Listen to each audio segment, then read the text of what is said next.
Wow. Bonjour, nous sommes aujourd'hui samedi 17 décembre 2022 pour un reportage sur le lycée de Mboro. Nous sommes ici présentement sur le lycée de Mboro donc pour faire un reportage sur les différentes réalisations de l'association des parents d'élèves, des partenaires du lycée et des anciens du lycée. Merci beaucoup. À la salle de garde, bon, donc réalisée entièrement par l'APE. Bon, on a pour la salle de garde, bon, on a réfectionné toute la salle de garde, la peinture, l'intérieur, l'extérieur. Ak def nañ aussi pose 2 fenêtres aluminium carrelé ko. Waaw, carrelé nañ intérieur, extérieur bi yëpp. Donc carrelé nañ intérieur bi. Donc mu ngi noonu. Donc pose 2 fenêtres yi aussi aluminium bi def nañ ko. Fii mooy salle de garde bi, donc dañ ko réfectionné waat. Électrification beeg lépp, prise yeeg lépp ñoo ko fi defaat. Donc mu ngi noonu. Plus la main d'œuvre. Merci beaucoup. Mooy salle 2, c'est la salle 2. Bon, donc kii moo ko réalisé, l'APE ñoo ko def pose fenêtres yi, les 4 fenêtres, 2 yi, les 3 fenêtres du moins, bii ak bii plus yi nekk à l'intérieur, peinture intérieure extérieure bi yëpp ñoo ko réalisé, plus le plafond. Donc mu ngi noonu, waaw mu ngi noonu, plafond bi aussi ñoo ko réalisé, donc mu ngi noonu, plus les fenêtres là-bas, mu ngi noonu waaw mu ngi. Voilà, donc aussi ak citernes yi aussi jënd nañ ci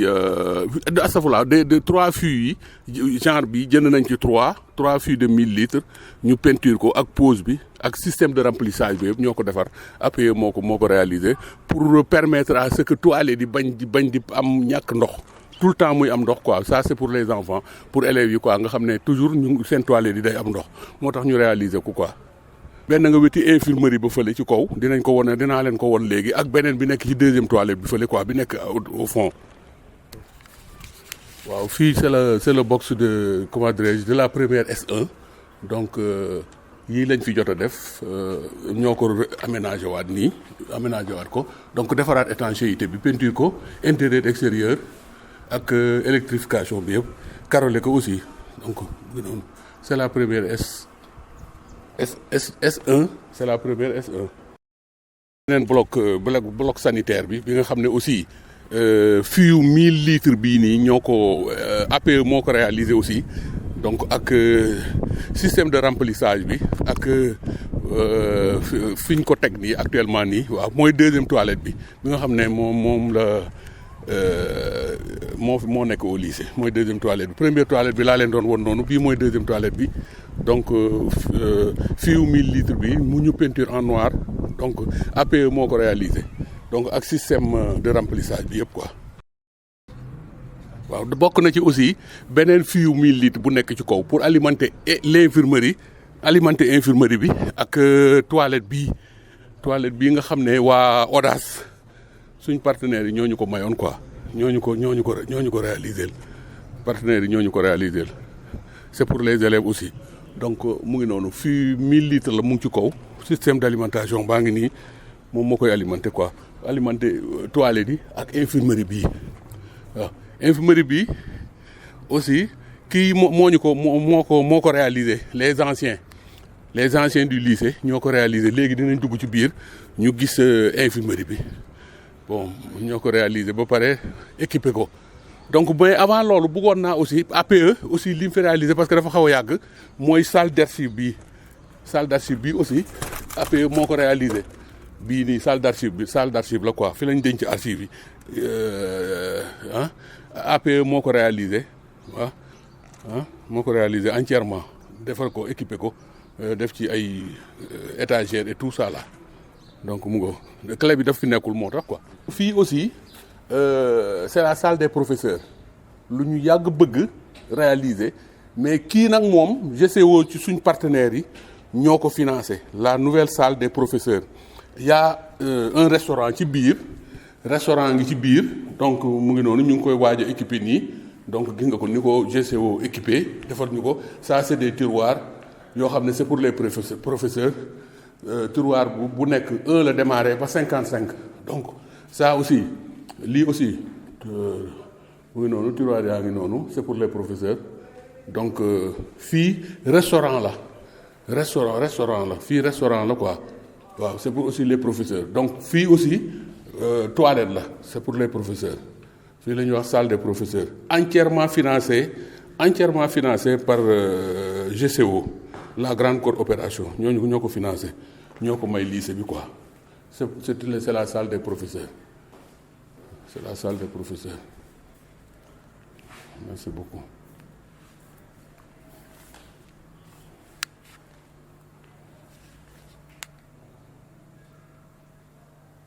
C'est l'infirmerie entièrement réalisée par les anciens du lycée ñoo ko réalisé les anciens du lycée ñoo réalisé infirmerie bii flambant neuf ba pare équipé ko waaw ñoo ko réalisé ba pare équipé ko waaw ñoom ñëpp ñoo ci jàpp vraiment les anciens du lycée on ne cessera jamais de les remercier ñu leen di remercier bu baax a baax a baax ñu leen di remercier bu baax a baax a baax. aussi moom lay wax léegi ci bunt bi c'est les anciens du lycée ñoo ko financé équipé ko entièrement donc xale yi fi doon jàngee ñoo ko financé équipé ko donc pour le lycée pour seen jarbaat yi seen rakk yi seen doom yi vraiment ñoom ñoo ko réalisé waaw seen tante nag du noppee mukk di leen remercier anciens yi ñu waaw li ngeen fi def yëpp gis nañ ko vraiment on vous remercie infiniment di leen ñaanal ku ci ne li nga fi def ren yal nga mun 100 yi déwén waaw vraiment kontaan nañ ci ñoom lool parce que sous la houlette nag de Babacar Kébé lii yëpp taxawaayam la parce que vraiment moo ci taxaw bu baax a baax taxaw na ci bu baax a baax waaw il est à remercier c'est un infatigable waaw mooy pilote lépp vraiment waaw yal na ko yàlla jàppale yal na ko yàlla aar vraiment kontaan nañ ci ñoom lool ci tous les anciens nag du lycée kontaan nañ ci yéen lépp gis nañ li ngeen di def bu baax a baax tous les parents d'élèves ñu ngi leen di ñaanal par ma voix vous disent merci beaucoup merci. comme ni ko président AP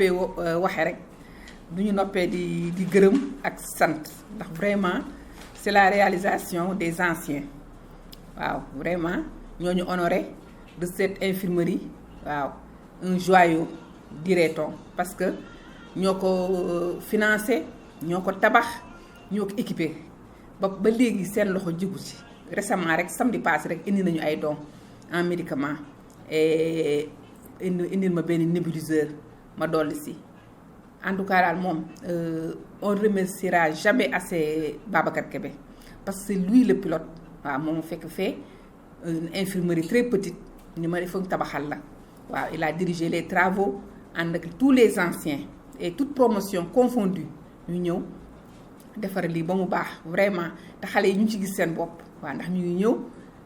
ils sont dans un cadre idéal waaw quand ils sont malades ils sont pris en charge parce que machallah on a des médicaments et aussi on a du matériel donc vraiment c'est un geste à saluer à honorer waaw jiital si Babacar mu ànd ak anciens yi vraiment lii moom duñu noppee di ko wax parce que c'est un honneur pour moi d'abord parce que il y a 10 ans il y a 15 ans ils étaient de tout petits enfants tey jii macha allah ñu ñëw ba nekk ay borom kër ñëw nekk de bonnes personnes defar lii am xel def lii waaw lii moom ku ñëw moom vraiment da nga koy rafetlu te duñ koy yàgg di ko rafetlu waaw saa yu fi ñëwee moom dañuy kontaan te incha allah rabbi dañu leen di ñaanal waaw yàlla yokk leen xéewal yàlla defal leen lu ñu bëgg parce que vraiment te du si infirmier lay yem waaw fu nekk laat nañ ko au niveau du lycée waaw des classes à rénover lu ne def nañ ko daal macha allah man daal vraiment dama leen di remercier des remerciements illimités nag illimité waaw avec des prières surtout avec des prières dama leen di ñaanal fu ma toll waaw ndax ku la defal lu baax danga koy ñaanal ku ñaanalul nit ku gërëmul nit doo gërëm yàlla kon nag dañ leen di ñaanal vraiment on est très très très très content waaw tout le lycée macha allah. donc fii aussi c'est les ICS un de nos partenaires les industries chimiques du Sénégal donc c'est le premier partenaire du lycée donc d'ailleurs le lycée porte son nom ñoom ñoo ko réalisé cette année ICS ñoo ko réalisé donc c'est la salle 15 et la salle 16 ñoo ko reprendre totalement peindre ko carreler ko ventiler ko remplacer fenêtres yi portes yi et tout ça là donc mu ngoog donc même gisoo boo xoolee tout ça là c'est les ICS ñoo ko reprendre ñoo ko defaraat système d'électricité beeg tout carrelé ko tout ça là ñoom ñoo ko defaraat reprendre tableau bi tout ça là. Donc réalisé entièrement par Audace waa Audace nos partenaires toulousiens là ñoom ñoo ko financé ñoo ko retapé waat ñoo ko defaraat nii ça fait presque 1 an daaw lañ ko defaroon daaw lañ ko retapé waat nii ventilation beeg fenêtre yeeg yëpp peinture ko et tout ça là parce que c'était des salles vétustes yoo xam ne vraiment boo ko gisoon à l'époque xale yi buñ la ne dinañ ci dugg sax ñemewuñ ci woon a dugg donc Audace vraiment on ne cessera jamais par l'entremise de Babacar Kébé waaw vraiment moom moo créé affaire boobu yëpp ba rapproché ñu ak Audace vraiment ñoom it ñuy suñu partenaire ñoom ñoo réalisé salle bi ak salle 17 d'ailleurs le bloc là sax porte le nom de Audace donc muy salle 16 salle 17 ak salle 18 bon bii mooy salle 16 bi c'est la même chose donc donc gis nga bon moom lañ ko baptisé sax def ko bloc Audace donc muy ñoo partenaire toulousien là français waaw ñoom ñoo ko réalisé muy les 3 salles là 18 bi 17 bi ak 16 bi donc mu ngi noonu donc yooyu yëpp waa Audace ñoo ko réalisé donc mu ngi noonu fii c'est les ICS qui l'a comme totalement réfectionné ñoo ko réfectionné retapé waat fenêtres yi c'est de petites fenêtres ñu reprendre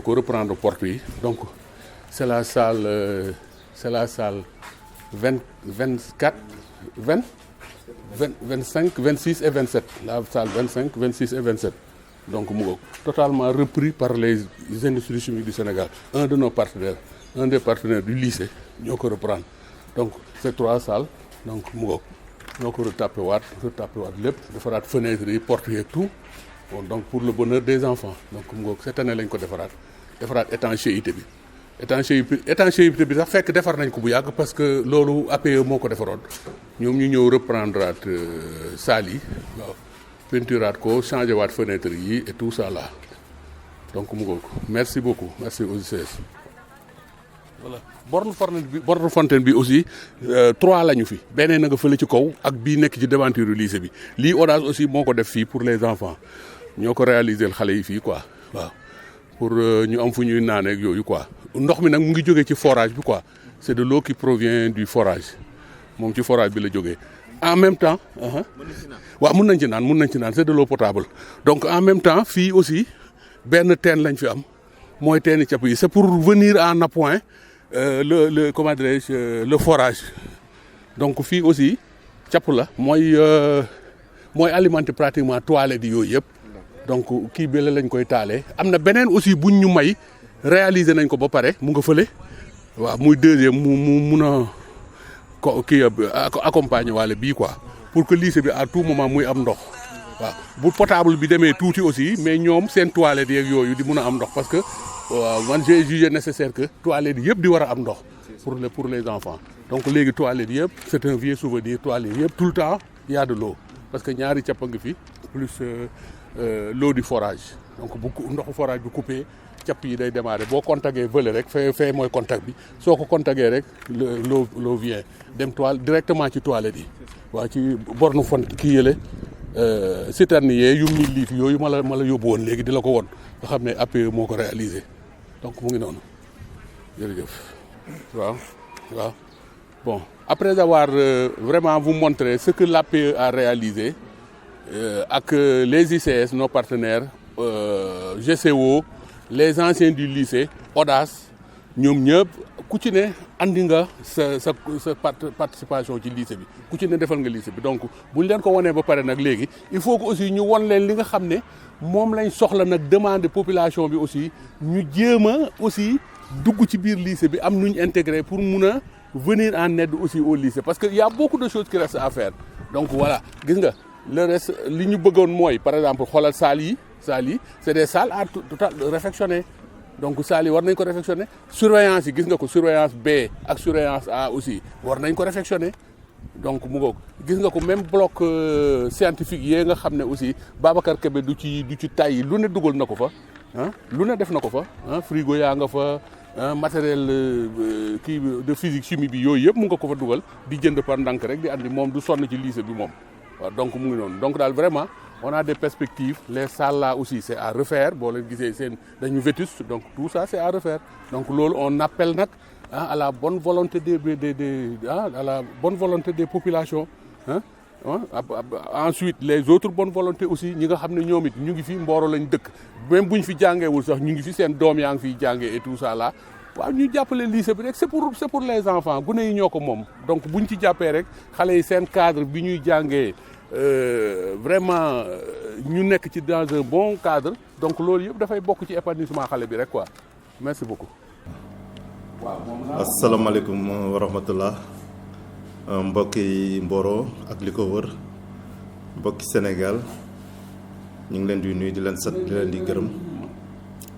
di sant suñu borom ginnaaw boobu ñu may kàttanale ba ñu mën a toog fii di wax te di ñaan yàlla lépp lu ñu fi wax mu nekk luy jariñ askan wi ak luy defar lu ci yàqu it ngeen jéggal ñu ko man maa ngi tudd Cheikh Ndaw nekk intendant fii ci lycée TBICS bu Mboro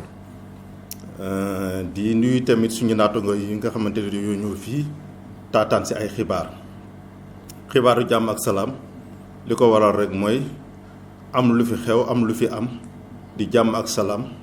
te askan wi war ko yëg te bu ñuy defar te askan wi tax ñuy defar dañu war a jaarale lépp jaar fépp foo xamante ni nit ñi dinañ ci jot rek ñu mën ci war a mën a jot. bala ñu tàmbali tamit dañuy nuyu ak gërëm ak sant ak a ñaanal proviseur Bakar Niang moom mi nga xamante ni jël na retraite am ren ndax daanaka nekk na proviseur boo xamante ni rassembleur la nit ku teel la nit ku am dégg-dégg la nit ku am vision la di ko sant di ko gërëm di ko ñaanal yàlla mu am retraite jàmm ak salaam yàlla na yàlla barkeelal yàlla mottali ki ko wut tamit muy proviseur Cissé di ko ñaanal dalal ak jàmm parce que moom nekkoon na fi mu jóge daaru ñëw fii continuité la di gërëm ak sant administration bi yëpp bu mën a proviseur jaar ci censeur jaar ci corps encadrement muy professeurs yi jaar ci les surveillants jaar ci personnel de charge yi infirmerie yi ak ñëpp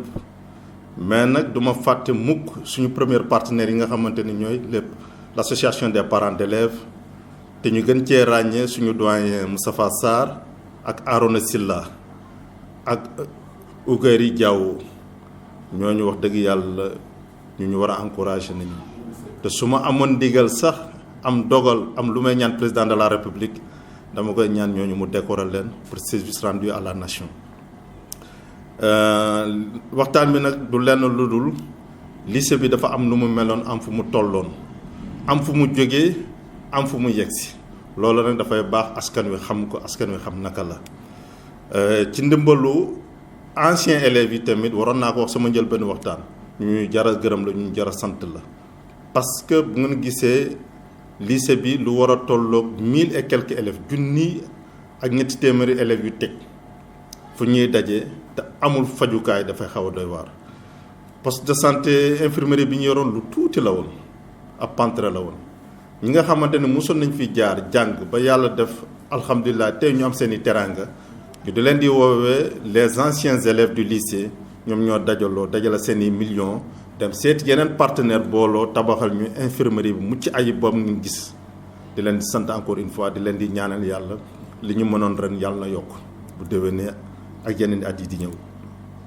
di gërëm tamit association parents d'élèves yi ñoom ñi nga xamante ni ñoo am xalaatu ne comme lycée bi mi ngi ci ay jafe-jafe te at mu jot wax dëgg yàlla ñu ngi wër as tuut bi ñu am ñu di ko ci defaat kon tey ñoo xool xaalis bi nga xamante ni dañ ko waroon a defaree ay blouse ñu dajale ko jël ko seet classe yu ñu ci war a tabax parce que classe dafa war a am salle de classe dafa war a am ay normes salle de classe dafa war a mel noo xamante ni parce que dafa bokk ci li ñuy wax internat pédagogique ba nga xamante ni élève bi bu fa nekkee dina am cadre adéquat boo xamante ni xam-xam ba muy taataan dina ko mën a jariñ ci ne ñu nekkoon nañ leen defar ay salle de classe ñoom wax dëgg yàlla lu jiitu loolu toilette élèves yi amoon na jafe-jafe ndox bu tara bu ngeen gisee loolu ñuy wax citerne suspendu yi ci xaalis bi nga xamante ni ñoom API ñoo ko waroon a gérer muy xaalisu blouse yi ci ne ñu defar citerne suspendu yooyu ak équipement bi changer ay robinet yooyu yëpp avec la collaboration de nos partenaires APE ci nañ ko defar. bu ngeen gisee salle 2 bi étanchéité bi ci kaw loolu du ngeen ko mën a filmer ba gis ko plafonnage bi peinture bi fenêtre yi loolu lépp APE yi ñoo ko jël en charge ci fond blouse yooyu. poste vigile bi poste gardiennage bi la même chose adduction d'eau bi nga xamante ni moo am infirmerie yi am na benn citerne suspendue bu fa ne APE yi ñoo ko jël en charge ci seen fond la bokk. ensuite sans compter loolu chaque année accueil jury bac APE yi ñooy jël en charge loolu pendant plus de 10 jours accueil jury les correcteurs yi nga xam ne ñoo fiy ñëw avec la collaboration des parents d'élèves administration coaché leen vraiment loolu lépp ci nañ koy def ci fond yëpp ci nañ koy def bu loolu weesoo kon bu ngeen gisee ni salle 2 wax dëgg yàlla retapé nañ ko parce que dañoo amoon problème aération gis ngeen ouverture yi ñuy def côté infirmerie ci la anciens yi ñoom les anciens élèves en collaboration ak seeni partenaires daal di financer uniquement les fenêtres de la salle 1 après nag ci la lycée ñëw en appoint def yenn complément yi nga xamante ni desoon na muy une partie de la peinture ak yenn yi nga xamante ni mooy alimentation en électricité bu ñu demee gis salle 14 salle 15 kooku ICS moo ñu ko dimbalee vraiment ñu ngi remercier la dame madame Gomez bi nga xamante ni tànqam la wuñu salle 14 salle 15 ñoom ñoo ko retapé waat aéré waat fenêtre yi carré la ko def pose ventilo lycée nag ñëw def en appoint def alimentation bi ñu dem salle 25 salle 26 salle 27 salle yooyu dafa màggatoon a màggat ba mënuñu fa woon def cours d'habitude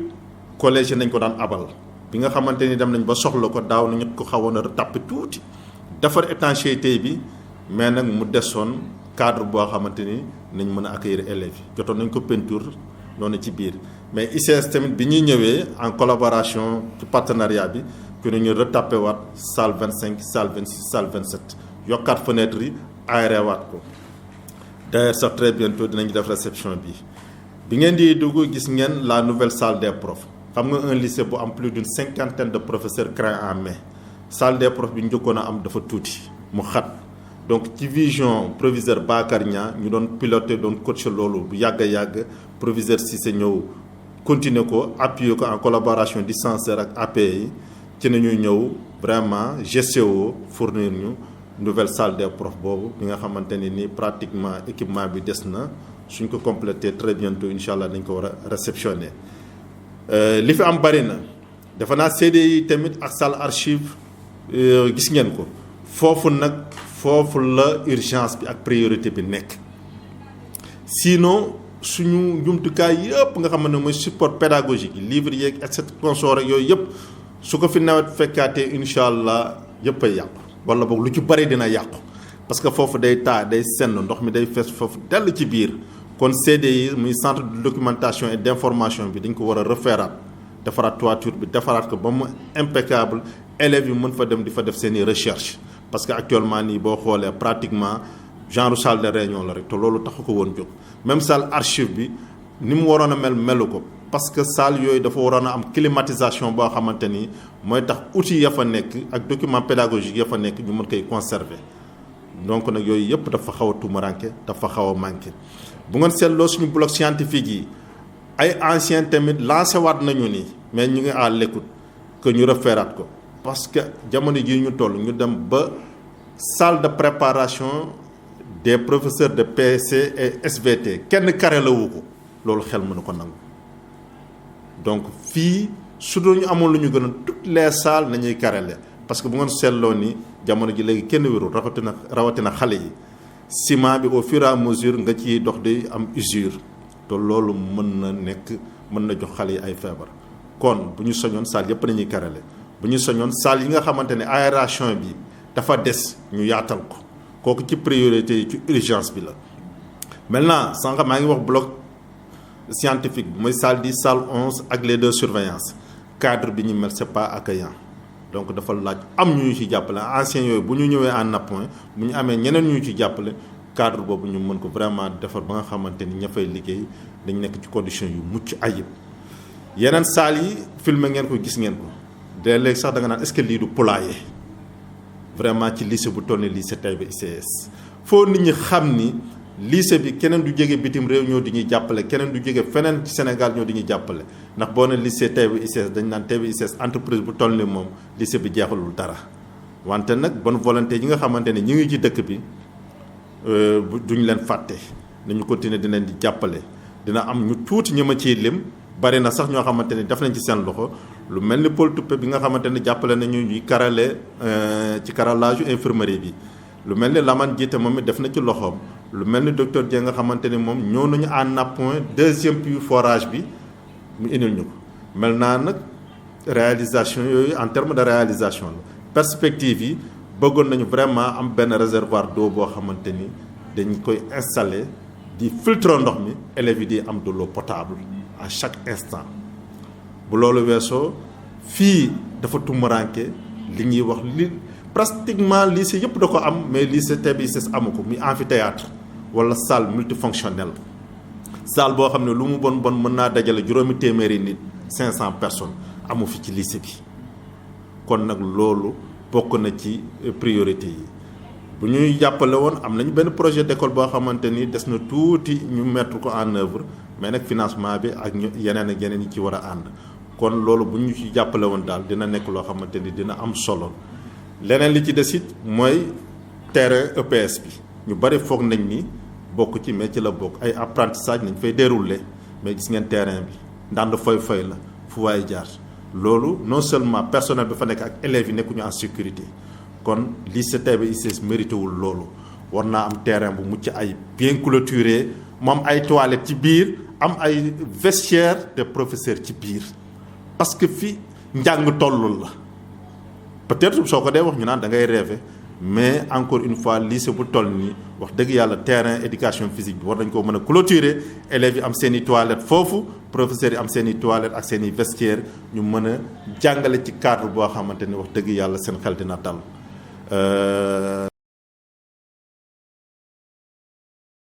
asalaamaaleykum waaw man la monsieur Mamadou Makhtar Cissé proviseur lycée de Mboro nouvellement affecté depuis n'est-ce pas octobre 2022 donc en remplacement de monsieur Bakar Nia qui était là depuis 2016 donc ñuy ñëw di wax ci par rapport réalisation yu API def parce que vous savez que tout ce qui se passe au niveau du lycée les constructions les équipements donc c'est à travers les inscriptions des élèves donc bu ñu demee ba tollu fii war nañu def jàngat par rapport à lépp lu parents d'élèves yi def pour avoir plus de visibilité te loolu mooy waral ñu jël kàddu à travers la rajo Mboro FM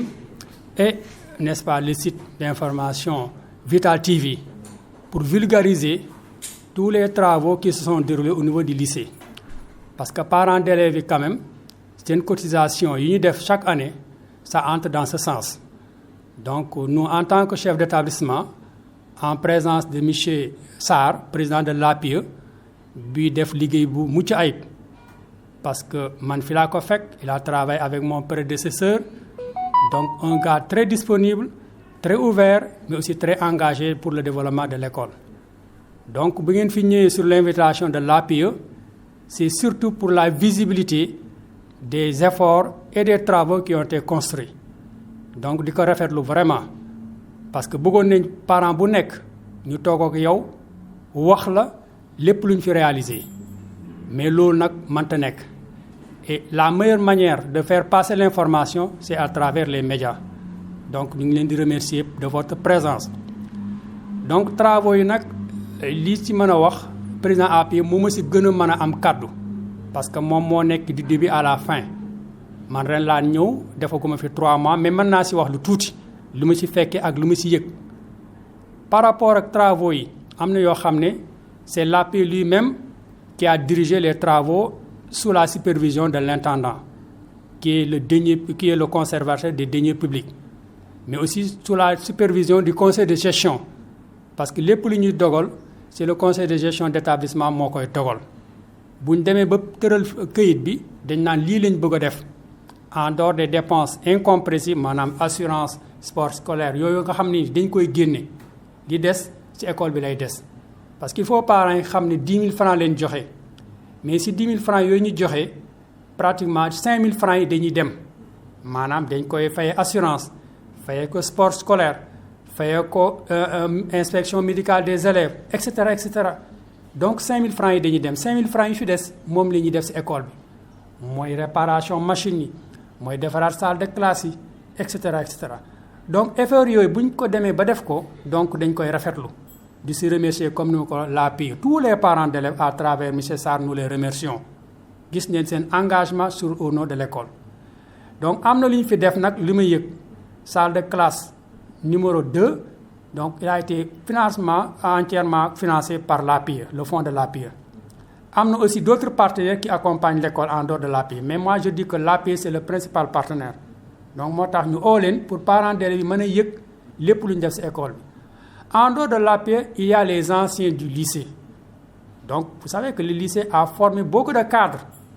lycée bi depuis 84 mi ngi existé donc ñu fi jógee am na ñoo xam ne dañoo tekk ci réew mi nekkum am na ñoo xam ne ñu ngi ci bitim réew donc bañ defee l'association des anciens élèves du lycée donc il a été initié depuis presque 2 ans donc am na ay efforts yu bëri ñu fi def li ma ci dégg nag li ma ci mën a wax mooy infirmerie bi donc loolu c'est des millions que nos anciens élèves qui ont financé ça entièrement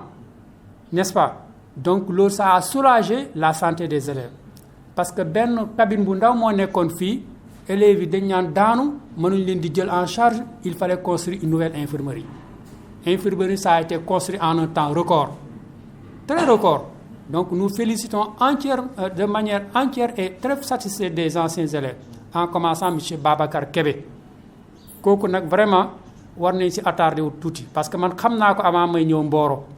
parce que j'ai travaillé à Darou en tant que proviseur moom ci boppam am na ay actions yoo xam ne mu ngi koy def lycée Darou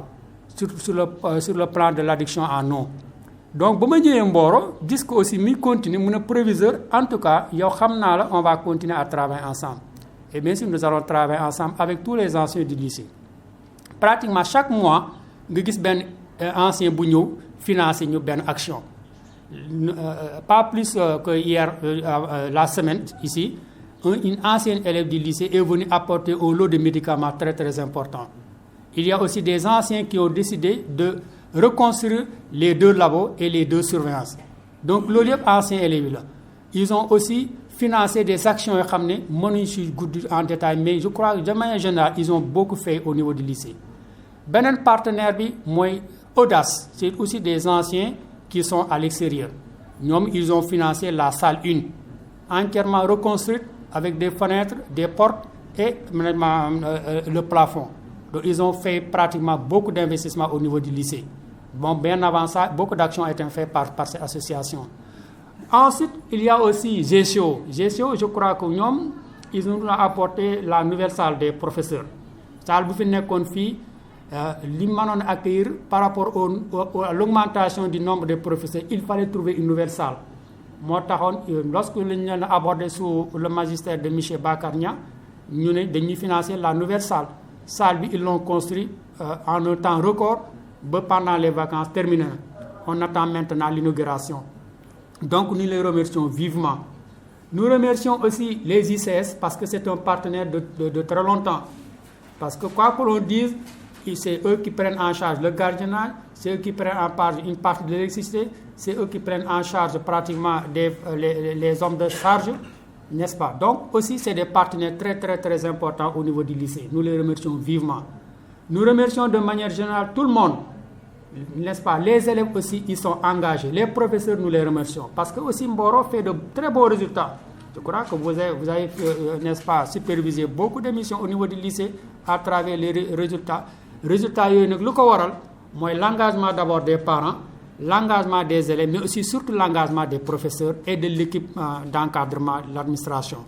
donc loolu laa fi fekk te loolu laa fas yéene incha allah wéyal pour aussi résultats yi di gën a dem ci kanam pour que lycée Mboro fañ ko fekkoon jéem ko yëkkati pour mu toll foo xam ne kenn espéré ko donc en résumé daal loolu laa amoon lu may ci sànni ci kàddu yu gàtt donc remercier leen encore remercier l'APE remercier tout le monde de leur engagement continuer yàlla def fi jàmm li ñu fi amoon ci jàmm parce que jàmm mooy lépp parce que lycée bi aussi c'est un lycée où tout le monde s'entend dañoo déggoo te déggoo mooy lépp bu ñu déggoo am une équipe soudée on aura de très bons résultats vraiment loolu la amoon ci ñooy cadre bi année ba lay passé dañu jugé nécessaire ne lycée bi dafa vétus dafa xaw a am ay salles yoo xam ne dafa vétus donc il fallait que ñu arrêté blouse yi pour fonds yooyu nga xam ne moom la blouse yi généré ñu dugal ko ci lycée bi ba tax na réalisation yi nga xam ne moom lay cité nii moom la fi APE def réfectionné nañ la salle de garde bii nga xam ne moo nekk à l'entrée du lycée peinture nañ ko intérieur extérieur posé 2 fenêtres aluminium carrelé ko système électrification bi defar nañ ko aussi prise yeeg lampe yeeg yooyu yëpp donc jënd aussi 3 fûts de 1000 litres yoo xam ne dañ ko peinture ba pare bon posé ko ak système de remplissage bi yëpp ñoo ko defar donc réfectionné aussi la salle 2 posé 4 fenêtres aluminium peinture intérieure bi ak peinture extérieure bi reprise totale aussi plafond bi ñu defar ko étanchéité bi aussi salle 2 bi ñoo ko defar ak salle 1 bi plus ak la salle première S1 bi box bi quoi ñoo defaraat étanchéité bi defar en même temps aussi étanchéité salle 25 26 ak 27 loolu yëpp aussi boole ci wàlle main d'œuvre bi plus encore la salle d'archive bi nga xam ne moom laa leen doon woon léegi bon donc bu loolu wéyee nag ci APE aussi am na ci aussi ay partenaires yoo xam ne ñooy partenaires yi lycée bi ku ci mel ni GCO salle de professeur bii ngeen gis nii ngeen jàkkaarlool nii moom moo ko financé entièrement la nouvelle salle des professeurs mu am restaurant ci biir ak ay toilettes réfectionné nañ fi aussi GCO ñaari toilettes yi nga xam ne moom la élèves yi di yore fii nii ñoom moo fi nekk fii nii pour élèves yi yëpp pratiquement ñoo ko réfectionné waat donc yeneen partenaires yi aussi dinaa ci cité waale ICS les industries chimiques du Sénégal ñoo fi réfectionné def nañ fi réfection totale année passée salle 14 ak salle 15 defar toiture yi fenêtres yi porte yi peinture ko intérieur extérieur carrelé ko ventilé ko donc réfectionné nañ aussi la salle 25 26 et 27 changé waat fenêtres yi porte yi peinture ko intérieur extérieur donc les partenaires Audace aussi ci partenaires yi lycée bi la bokk Audace ci partenaires yi lycée bi la bokk donc ñoom aussi sous la supervision nag de l'infatigable Babacar Kébé donc ñu réaliser fi ay bornes fontaine 3 bornes fontaine bon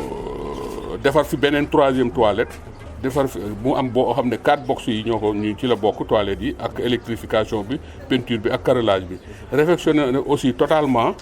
la salle 17 18 ak 19 ñu baptiser ko tuddee ko bloc Audace ñoom ñoo ko def réaliser fi aussi benn puits forage yooyu ñuy wax cap donc loolu la quoi waaw donc loolu Audace moo ko fi def donc leneen li nga xam ne par exemple aussi anciens yi aussi les anciens du lycée aussi boo xoolee ñoom ñoo construire totalement infirmerie bi ñoo ko construire totalement équipé ko totalement en matériel et en médicaments réfectionner aussi la salle 1 peinture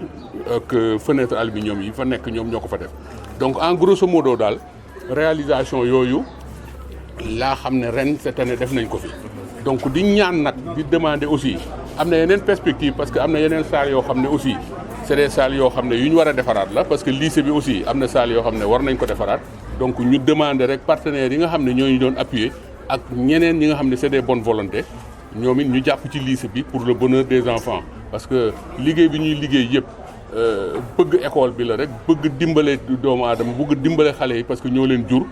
bon donc vraiment partenaires yi ma cité yëpp à travers ma personne tous les parents d'élèves du lycée Taïba ICS ñu ngi leen di remercier donc am yeneen perspective nag aussi parce que boo xoolee proviseur wax na ko léegi terrain de sport bi intendant wax na ko léegi ñu ngi demander aussi partenaires yi ñu dimbale ñu ci buñ ko munee clôturer pour le bonheur des enfants ñu am ay vestiaires yu ñu mun xam ne bu ñu defee EPS ba pare mun a raxasu foofu def ay toilettes ak yooyu donc vraiment ça sera du bien pour les enfants donc yeneen salle aussi mu ngi fi petit à petit ñu ngi demander aussi partenaires yi ñu jàppale ñu ci dimbale ñu ci di féliciter aussi ku mel ni madame Seck Adja Diagne kooku aussi elle fait partie des pilotes yi nga xam ne ñoo nekk ci lycée bi di leen jàppale il y a d'autres partenaires mais moom aussi ñu ngi koy remercier bu baax a baax a baax a baax c'est une dame vraiment exemplaire di dimbali lycée bi boo xoolee chaque année fleurs yi ñu taillé ko désherbage beeg yooyu fleurs yi et tout ça là elle y participe médicaments aussi daf ñu ciy jàppale vraiment di jàpp ci lycée bi élèves yi aussi seen déplacement yeeg yooyu def ciy jàpp donc vraiment on ne cessera jamais de la remercier donc di remercier ñëpp vraiment lii yëpp boo gisee ñu koy def c'est pour lycée bi visibilité parce que mënuñ dem ci parent bu ne la lii la APE def lii la partenaires yi def lii la diw def lii la diw def lii la diw def mënuñu ko à travers les médias mel ni yéen ñi nga xam ne yéen a fi nekkal fi médias yi muy Vital TV Mboro FM donc moo tax ñu convier leen ngeen ñëw pour ce plateau là pour cette rencontre là ñu mun a vulgariser li nga xam ne moom lañ fi def au niveau du lycée su ko defee mu visuel nit ñi gis ko nit ñi xam ko dégg ko gis ko su ko defee ñoom it ñu xam ne xaalis bi nga xam ne seen ñoom ñu ngi koy contribuer au niveau du lycée ñu xam fan lay dugg lii rek moo nekkoon initiative